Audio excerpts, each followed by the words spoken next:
अस्सलाम वालेकुम नाजरीन, पाकिस्तान अदबी फ़ोरम के चैनल में आपका स्वागत है। हम यहाँ आपकी खिदमत में मारूफ मज़ार निगार व शायर अज़ीम काजी की ज़ेर तबाह किताब घोड़ा पौड़ी किस्तवार पेश करने की सआदत हासिल कर रहे हैं। आप इस कहानी में अज़ीम काजी के लतीफ़ हिस्से मज़ाह से भरपूर लुत्फ़अंदोज़ होंगे।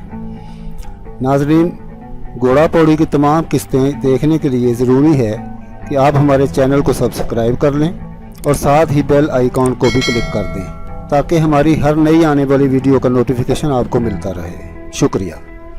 कहानी शुरू करने से पहले मुसन्नफ़ का हल्का फुल्का तारफ़ ज़रूरी है। इस सिलसिले में अपनी किताब में वो ख़ुद यूँ रकम तराज हैं। काजी अब्दुल गफ़ूर नाम है और उस्ताद मोहतरम हज़रत आज़म तौकीर ने बग़ैर सोचे समझे अज़ीम काजी के ओहदे पर फैज़ कर दिया। 2 नवंबर 1976 को शहर कबूला के करीबी गांव 93B में पैदा हुआ। वालिद ग्रामी काश्तकारी जैसे बेफैज़ शोबा से वाबस्ता हैं और ताहयात रहेंगे इंशाअल्लाह। वाजिबी सी तालीम अपने गांव की ठंडी छाँव में हासिल की और आला तालीम हासिल करने की गर्ज से दीपालपुर शरीफ की सरजमीन पर कदम रखे। यहाँ तालीम के साथ साथ मुख्तलिफ़ अनवा के उलूम फ़नून मुख्तलिफ़ असातिज़ा से सीखे और मज़ीद ज़लीलो ख्वार होने के लिए लाहौर की सरजमीन को मुक़द्दस जाना और मुँह उठाए चले आए। तो चलिए नाजरीन, शुरू करते हैं घोड़ा पौड़ी की वीडियो। तो नाजरीन, आइए देखते हैं घोड़ा पौड़ी की किस्त नंबर 7। तो बात हो रही थी उस्ताद जी की। उस्ताद जी अपने वक्त के बेताज शहनशाह हैं। शहनशाह का मतलब आप पर वाज़े कर दूं ताकि आपको याद रहे शहनशाह होता क्या है। उस्ताद जी पेंटिंग का काम करते हैं। जब भी काम करते हैं, जहाँ भी काम करते हैं, जब मन में आता है वहीं पर छोड़कर गायब हो जाते हैं। काम के दौरान ज़्यादातर सिगरेट खाते हैं। सिगरेट से मिलने के बहाने काम छोड़ते हैं और महीनों वापस नहीं आते। बाद में पता चलता है कि वो शख्स तो फलां जगह गंदम की कटाई में मसरूफ़ है। उस्ताद जी के गाहक भी किसी शहनशाह से कम नहीं। वो भी साल हा साल इंतज़ार करना गवारा कर लेते हैं, मगर किसी और से काम करवाने का सोचते भी नहीं। उस्ताद जी काम के मामला में अपना सानी नहीं छोड़ते। उस्ताद जी के हाथ से बनाई हुई पेंटिंग माई लाडो की मस्जिद मुस्लिम फ़ोटोज़ ग्वाल मंडी के कुर्बा जवार में सरेआम सेल होती है। एक दफ़ा का जिक्र है कि एक दुकान में 2 फोटोग्राफर रहते थे। उनका आपस में बहुत इत्तेफाक था। जब इन्हें कोई तंग करता तो वो दोनों मिलकर इसका मुकाबला करते और दुश्मन को मार भगाते। एक दिन किसी बात पर दोनों का आपस में इंतहाई झगड़ा हो गया और वो दोनों अलग अलग रहने लगे। बस फिर क्या था, उस्ताद जी को मौका मिल गया। एक फोटोग्राफर जो उनके हत्थे चढ़ गया, उसकी खूबसूरत सी बैकग्राउंड बनाई और फिर जब दूसरा काबू में आया तो उसकी भी सीनरी बना डाली। सीनरी अभी ज़ेरे तामीर थी कि दौरान तामीर उस्ताद जी को भूख ने आन सताया। उन्होंने सिगरेट का बहाना करके फ़ोटोग्राफर से इजाज़त चाही और कहा कि मैं अभी सिगरेट लेकर आता हूँ। ठीक है, आ जाना उस्ताद जी, इकट्ठे खाना खाएंगे। बस मैं अभी आया, ये साथ ही खोखा है। उस्ताद जी ने कहा। दुकान से बाहर निकलना ही था कि रास्ते में मुख्तलिफ सोचों ने आन घेरा। पता नहीं क्या सूझा, सीधे घर चले आए। उस्ताद जी का घर किसी दूसरे शहर में था जिसका फोटोग्राफर को पता नहीं था। उधर फोटोओं वाला खाना मंगवा कर इंतज़ार कर रहा है और उस्ताद मोहतरम खुशगवार मूड में ट्रेन में बैठे सिगरेट नोशी फरमा रहे।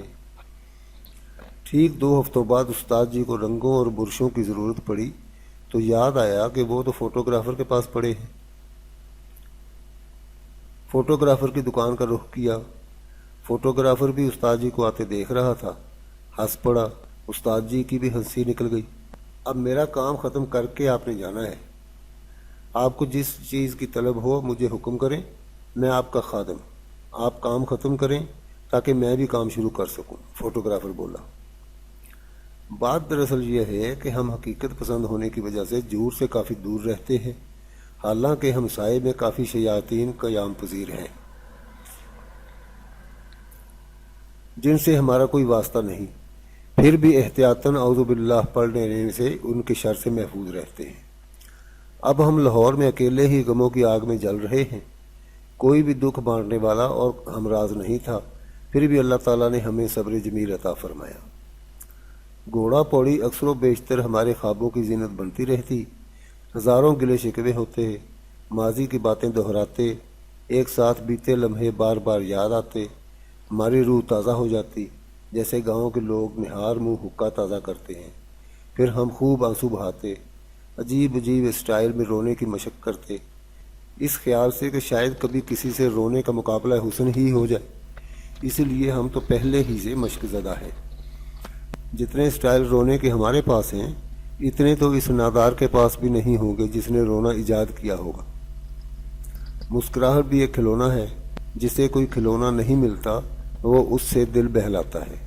گھوڑا پوڑی بھی میری طرح خواب میں خوب بیزار نظر آئی، میرے بغیر اس کا بھی دل نہیں لگتا تھا۔ پھر اچانک خواب اس انداز سے ٹوٹتا ہے کہ میرا بھتیجا بازو سے پکڑ کر کہتا ہے، چاچو جی اٹھو، چاچو جی اٹھو، ناشتہ کر لو، چاچو جی ناشتہ ٹھنڈا ہو رہا ہے، چاچو جی منہ ہاتھ دھو لو، چاچو جی ہاتھ منہ دونوں دھو لو، چاچو جی یہ جوتا منجی کے نیچے پڑا ہے، چاچو جی میں نے پانی گرم کر دیا ہے، چاچو جی۔ اتنی بار چاچو جی بولنے پر یوں محسوس ہوتا ہے جیسے میں کسی پرستان میں ہوں اور چڑیوں کی چوں چوں سے لطف اندوز ہو رہا ہوں، یا پھر سورج مشرق کی طرف سے بیدار ہونے کی کوشش کر رہا ہے، لیکن مغرب والے بضد ہوں کہ آج ہماری طرف سے طلوع ہو جائیں۔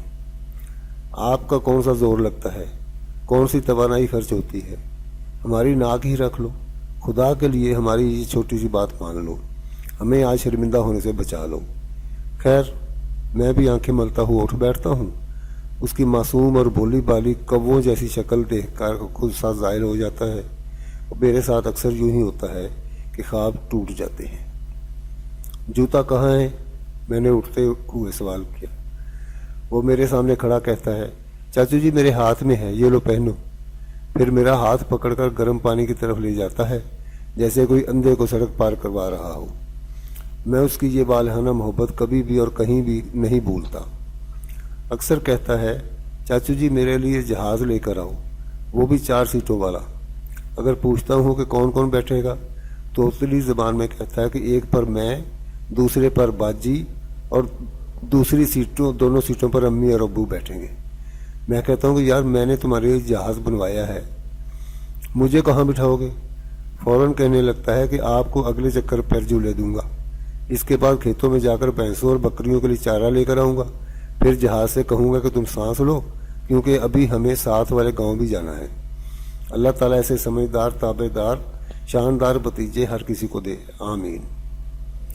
حالانکہ اس کے باپ سے ہماری کبھی بنی نہیں۔ بچپن سے لے کر جوانی تک لڑنے میں وقت گزارا، سارا گاؤں ہم دونوں بھائیوں کی لڑائی دیکھ کر اش کرتا ہے۔ ہفتہ میں ایک آدھ مرتبہ کچھ شر پسند عناصر ہمارا دنگل بھی کروا دیتے تھے، جس پر بہت بڑا جوا لگتا تھا۔ آس پاس کے گاؤں کے جوا باز بھی اس روز ہمارے گاؤں تشریف لاتے تھے۔ اب تو عجیب و غریب کھیلیں وجود میں آ چکی ہیں، ورنہ ہمارے زمانہ میں گلی ڈنڈا، اخروٹ کھیلنا، رات کو لکن میٹی، وانجو اور بہت سی نایاب کھیلیں کھیلی جاتی تھیں، جن کا شہر والوں کو اب تک پتہ نہیں ہے۔ یہ جو کرکٹ ہے اس وقت بنی ہی نہیں تھی، لیکن اب دیکھیے دنیا کے کھیلوں میں سب سے زیادہ کھیلی جاتی ہے، اور طاعون کی بیماری کی طرح 400 پھیلی ہوئی ہے۔ پورے پاکستان میں تمام چھوٹے بڑے شہر حتیٰ کہ گاؤں تک اس بیماری کے لپیٹ میں آ چکے ہیں۔ جس کسی کو 25-30 فٹ جگہ ملتی ہے، وہیں پر یہ موذی کھیل شروع ہو جاتا ہے۔ ملک کے تمام افراد، بچے، بوڑھے، جوان، عورتیں تک اس مرض میں مبتلا ہیں۔ اگر یہی حالت رہی تو ایک وقت ایسا آئے گا جب اس بیماری کے علاج کے لیے مخصوص ہسپتال بنانے کی ضرورت پڑے گی، جس میں صرف کرکٹ کے متاثرہ افراد ہی کا علاج کیا جائے گا۔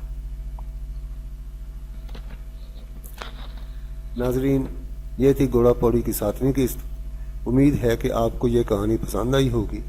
آپ سے گزارش ہے کہ اس کہانی کی پوری پلے لسٹ اپنے دوستوں کے ساتھ شیئر کریں۔ شکریہ۔ ملتے ہیں بہت جلد گھوڑا پوڑی کی اگلی قسط کے ساتھ۔